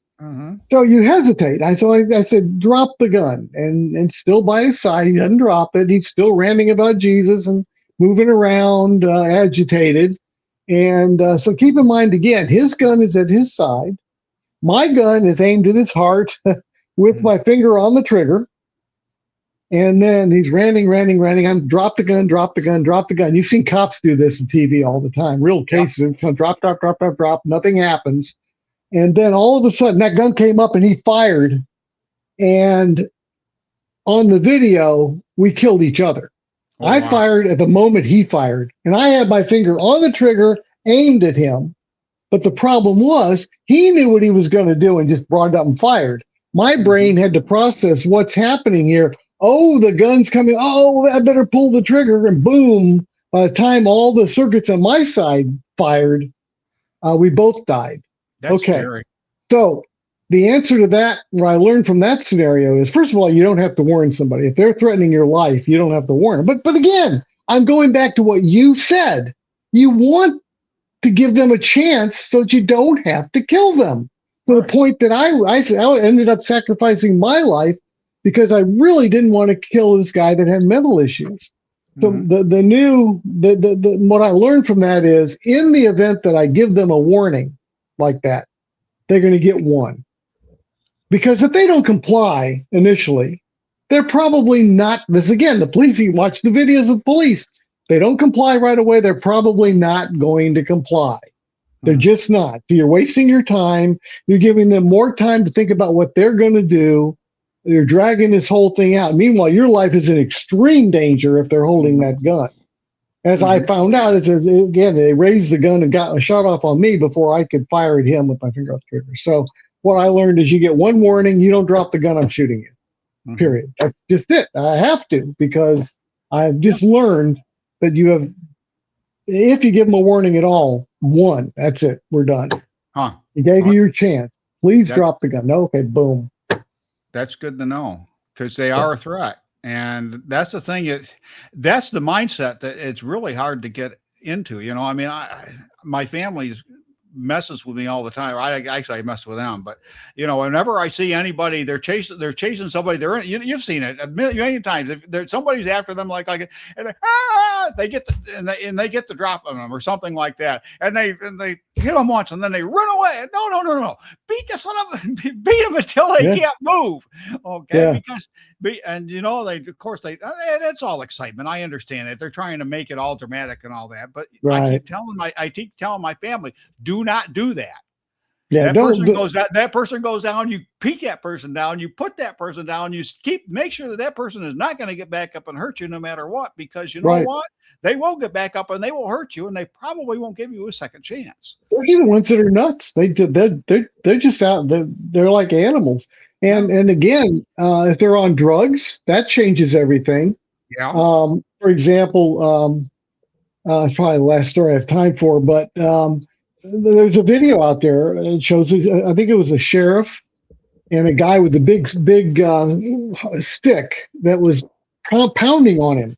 And he pulls out his 9mm and he fires, I think I counted 12 or 13 shots into the guy's chest as he's backing up. Bang, bang, bang, bang. Any of them could have been, probably were fatal, but he kept coming. Even a shot to the heart, you may have 20 seconds to keep going.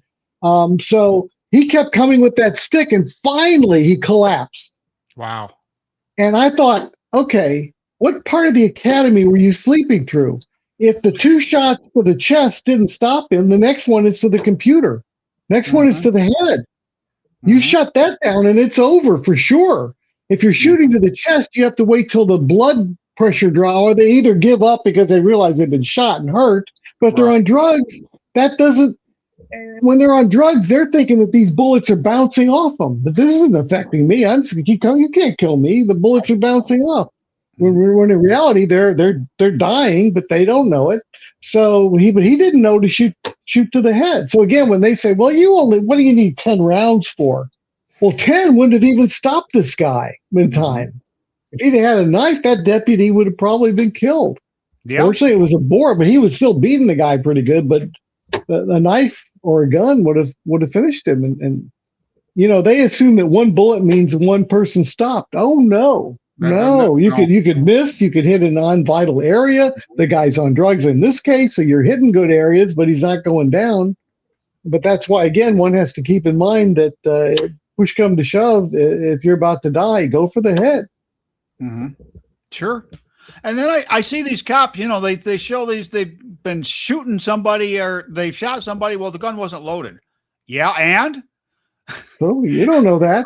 How are you supposed to know that? You don't know that. You don't know that. Or they'll say, well, the guy had a knife and he was 20 feet away.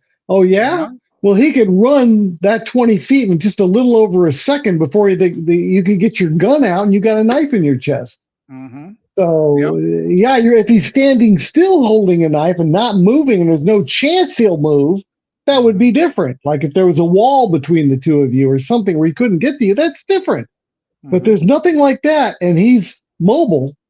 He can get to you in no time. So somebody at 21 feet with a knife is a lethal threat. Oh, yeah. Absolutely lethal. And a police officer will shoot you at that range, and they should. Yeah.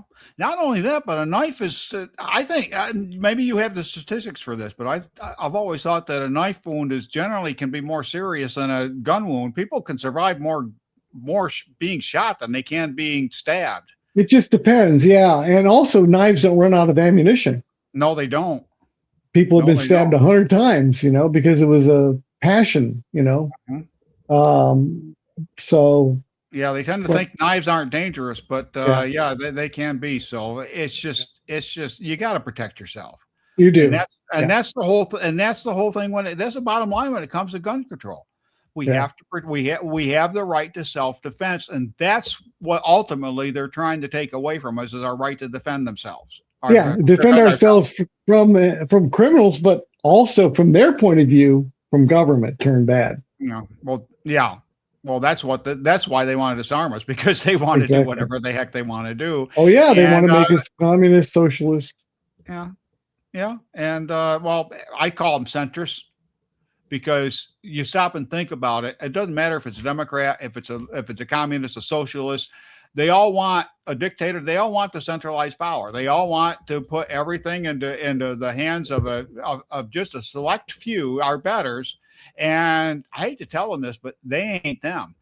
That's why we got guns. And yeah, everything with them is backwards. These are the people that go to a no kings rally, but they are the ones that want to be the king. That's the problem. If they were king, it would be okay. And when a real king came over to visit and went to the White House, they were fine with that. Here's a real king, and we're not protesting it. No, why not? No. Well, it's all BS, and that's why we have to keep fighting back, because if we don't, they will do everything they can to take away our guns. And when they do that, you can forget the rest of your liberty. We're going to be just like England. You say the wrong thing, you're going to jail. That's exactly right, and that's why I keep saying it's all about liberty, and our own defense is the forefront of all of that. And absolutely, we have to be adamant about keeping our rights and giving them to our children. That's right. That's what separates us from the rest. Yeah, and making sure that our children can defend themselves and their children. Yep. And in order to do that, we need to stay vigilant. And in order to stay vigilant, I will, if you're not a member of the VCDL, you need to join. It's $25 a year. It's not going to hurt anybody. We've kept it low it's been 25 for like 15 years. Yeah. What's a latte cost these days? Yeah, no. I mean, you can't go to McDonald's for $25 anymore, it seems. No, you can't. So, I mean, it's really a no-brainer. And, I mean, the organization, you guys are up with the alerts.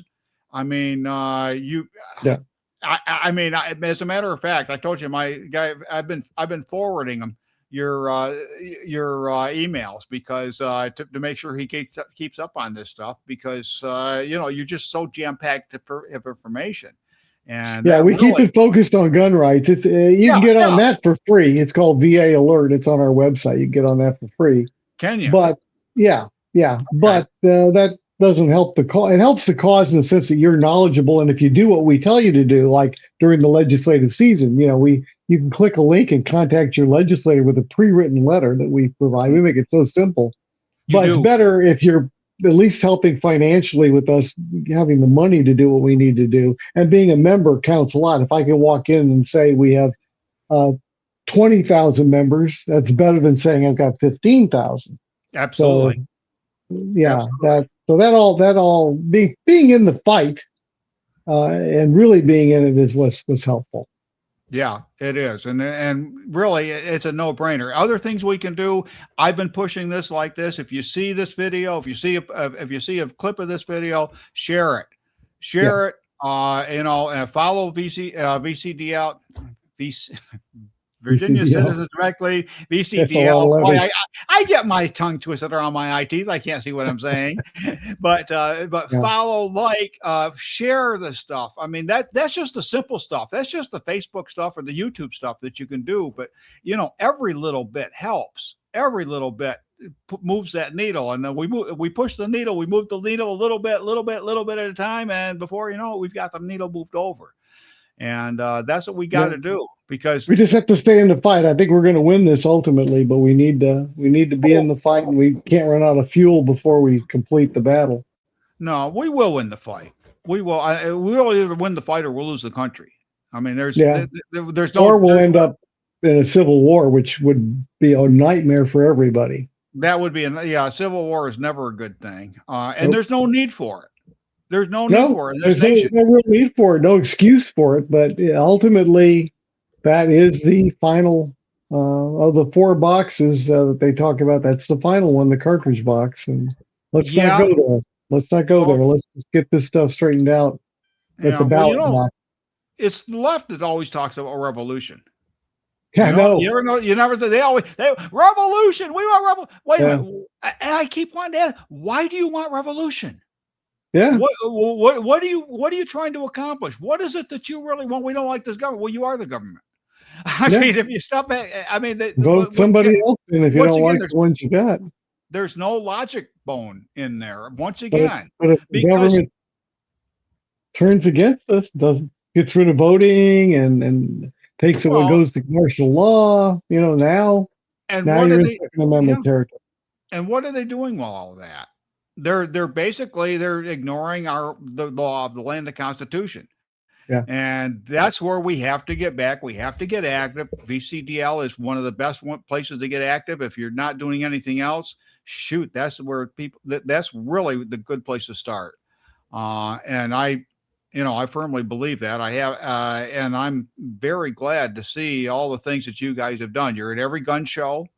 Um, where else are you? I mean, where else We're can at they find various you? other events. We've been at gun stores that have had special events. We've been at various events in localities where we could have a table Mhm. and give out stickers and educate people in totally normally non-gun venues.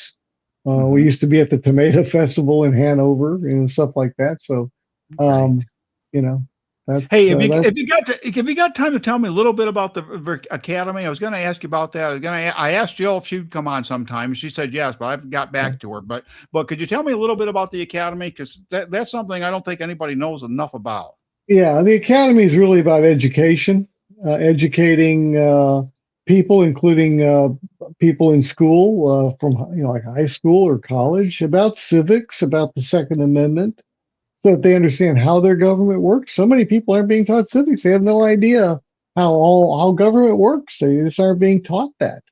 So the academy teaches them that. I mean, they've recently developed a coloring book for younger people to learn about Virginia's Constitution and what our flag stands for, what it means, why you've got a woman with standing over a man on the ground, the tyrant, Virtus, I think is her name Hmm. stuff like that. So the academy is all about education, and that's so Okay. important to bring up a generation of people that understand how the country works, how the laws work, and the history of the Second Amendment, the importance of that as well. It's all part of the Hmm. mosaic that the academy covers. Okay. So do they have? Are they in schools? Are they the kids come They're to they're the getting academy? into some of the schools. They've done some stuff with private schools. And we've got a course on basically it's a 4 hour thing, a presentation using slides, and again to educate college level people on on civics and again and on the Second Amendment. And It's kind of a shame that we have to educate at the college level on that, isn't it? it is, but they don't want people to know. Yeah. That way, you don't know if your government's slipping away from you. You don't really realize. Well, you don't know how it works Hmm. anyhow, and so we Hmm. need to make sure that people do know how it works and they know when it's under attack and what they can do uh, to prevent that or stop it. Okay, so the academy is basically open to any student that or students that want to get into college or whatever. And Yeah, it's open to anybody that's interested in finding out about that. And we're looking at getting a lot of this stuff into various schools. okay, okay, that's good. And a school program would be good if it can work. Certain schools may be better. I know ROTC was a failure here in Lunenburg County, Yeah. and but that was mostly the school administration. So that's something you got to kind of be careful of when it comes to Mhm. something like that. Exactly. So but yeah, I mean, what else is Academy? I mean, you have specific programs for Second Amendment education, or Well, yeah, I mean, we have the slideshow that goes into the history of it and everything. And like I say, for younger people, again, you just developed a coloring book that they Mhm. can do. I got a variety of materials that we can hand out that Okay, well, that's part of that process, including the Virginia flag. Now that you know the history, you got a flag as well and some other some other things that Okay. we hand out to people. This would also be pretty good for, like, say, homeschoolers. Oh, absolutely. Oh, Oh yes. yeah. So that would be, I mean, that would probably be a good a good Yeah, area for you to go in, or for homeschoolers to come in and check you out. we'll probably do a series of videos like that homeschoolers could play that with us stepping through that curriculum that we have, the 4 hour thing. They could split it up an hour a week or something to get their homeschool children to watch a video that teaches them all about civics. That that would be awesome. That really is. We've got the curriculum. We just have to make a video. Okay. That's incredible. What else are you guys do? I mean, you're active in the courts. You're active where else? You're active in the gun shows and this. Yeah, at the General Assembly, of course, and local Yeah. government. If they're trying to infringe, we'll get active there and have. We've Um, sued local government, so we can do that again if we need to. We've got lawsuits right now running against Roanoke City, the city of Roanoke, not the county. okay. Are there plans for another sanctuary movement or something along those lines? Or I know Well, the you've already sanctuary started up. movement, the sanctuary movement is running, and that's been there. But right now, we're pushing to get more and more Commonwealth attorneys stepping on board and saying, I'm not gonna enforce in this county or this city any gun control from this the new stuff that affects quote unquote assault firearms. It's a constitutional right to have it. It's clearly constitutional. I'm not going to, those laws won't be enforced in this locality. And we're pushing for more of that. Okay. That sounds excellent. Yeah. What am I not asking that I should be asking you? Anything? I think we've kind of covered a lot of stuff. People should know how to get in touch with us, get on our free email system, become a member, and contribute. All ways of battling what we're looking at. Yeah, it's Be active. VCDL.org, right? VCDL.org. Vote. You got to write that behind you. Yeah. I can't see the V, but but that's a V there if you can't see it. The VCDL.org. Yeah, that's really Virginia Citizens Defense League. Yeah. Well, I know you've been trying to get out of here. I'd love to keep you on for another the rest of the program, but man, you've held out for quite a long time. Yeah. I appreciate you coming on. And it's been fun. I appreciate yeah, it has been fun. It's been enjoyable. Hope to see you back sometime.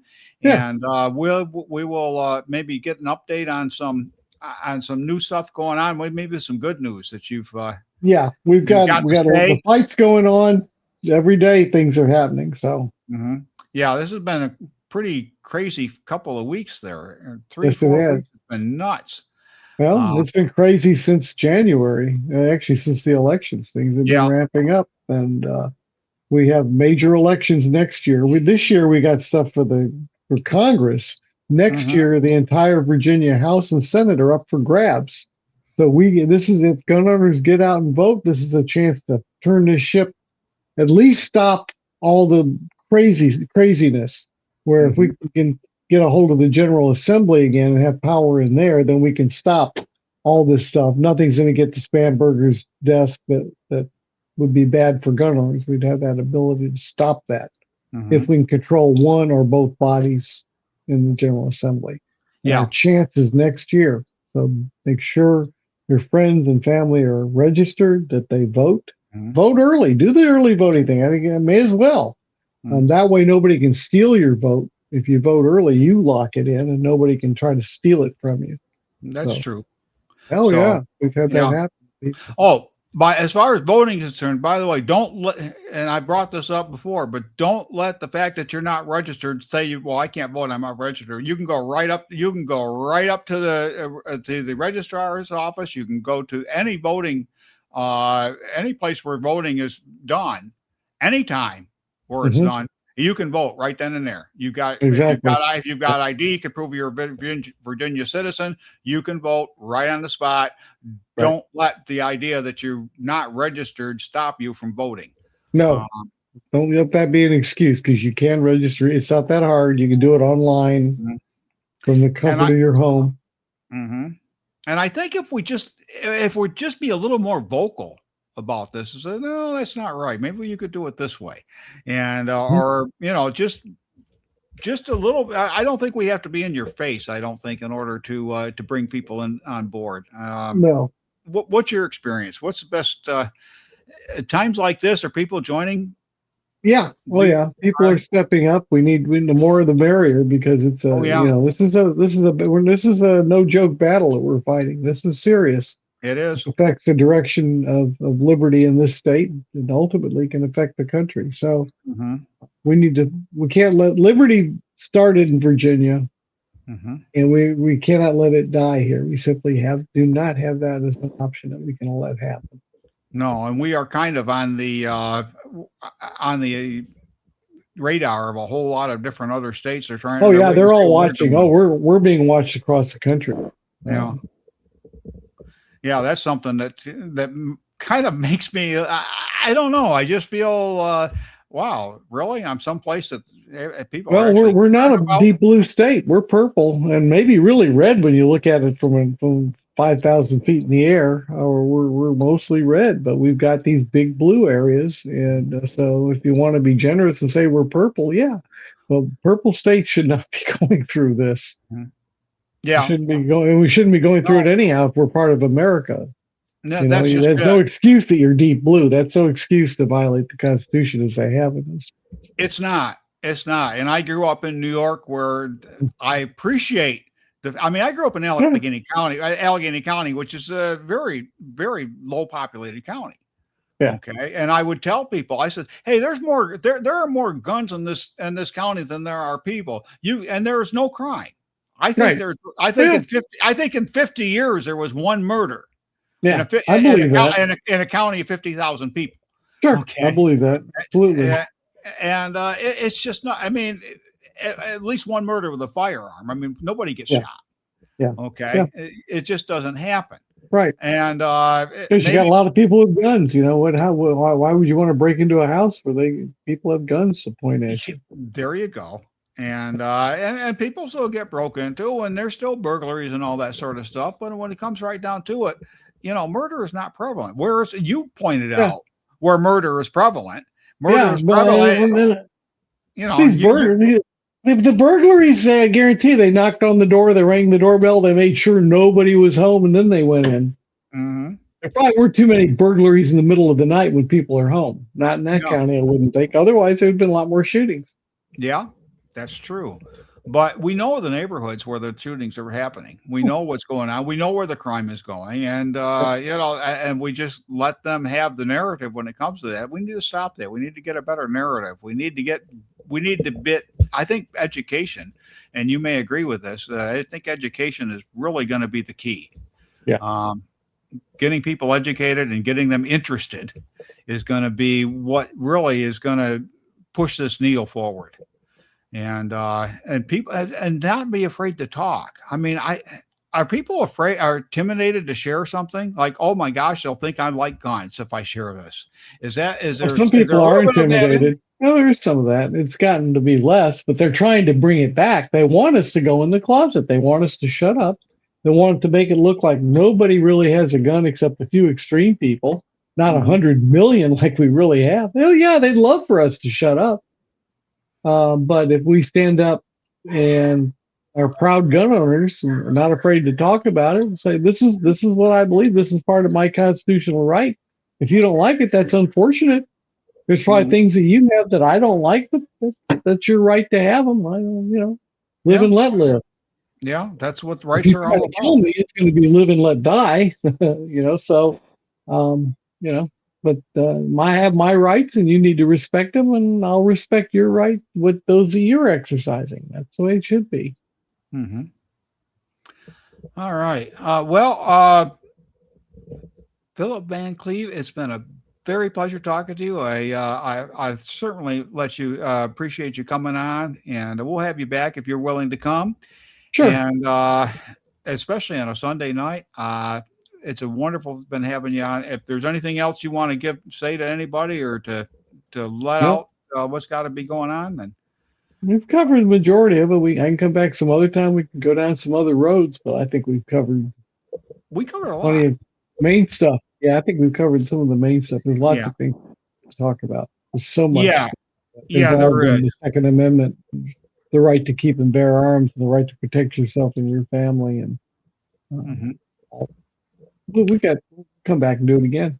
Okay, that would be good. I would appreciate that. And we'll let you go for now. And once again, thanks and have a great week. And if there's anything if you ever want to come on, you just got to come on and say something. I do Sure. live. I do Sunday nights, but Mhm. I've been known to come on just about any time that I felt there's something Well, that needs something something breaking. saying. Yeah. So yeah, something Okay. breaking like that. So the door's always open for you, sir. All right. Well, thank you. I appreciate that. You're welcome. All right, You have a good week. take care. Have a good week. Bye. Bye now. All right. Well, that was an awesome interview. Very, very knowledgeable man. Probably the most knowledgeable man when it comes to gun rights for citizens in the Commonwealth here. And if you missed any part of it, well, you can always come back and catch it on the replay. Gun rights in this nation they're under attack. They're under attack, and they've been especially under attack here in Virginia. And I don't know. It just seems like there may be a laissez-faire, just let it happen. We can't do anything about it anyways. I think that's the most frustrating part about it all. And I've mentioned this before. We all say, well, we can't do it. The self-defeatist attitude is not going to do anybody any good whatsoever. If you want to hang on to what you got, then you need to get active and you need to get going, because join the VCDL, because it's your rights. There are people that are after them. They want to take your rights away. So that's all there is to it. I've got 1 minute. We're going to end. Heavenly Father, thank you for this day. Thank you, Father, for just this conversation. I just thank you for these things in the name of our Lord Christ Jesus. And have a great day. I'm going to end 3 minutes early because, well, technical difficulties.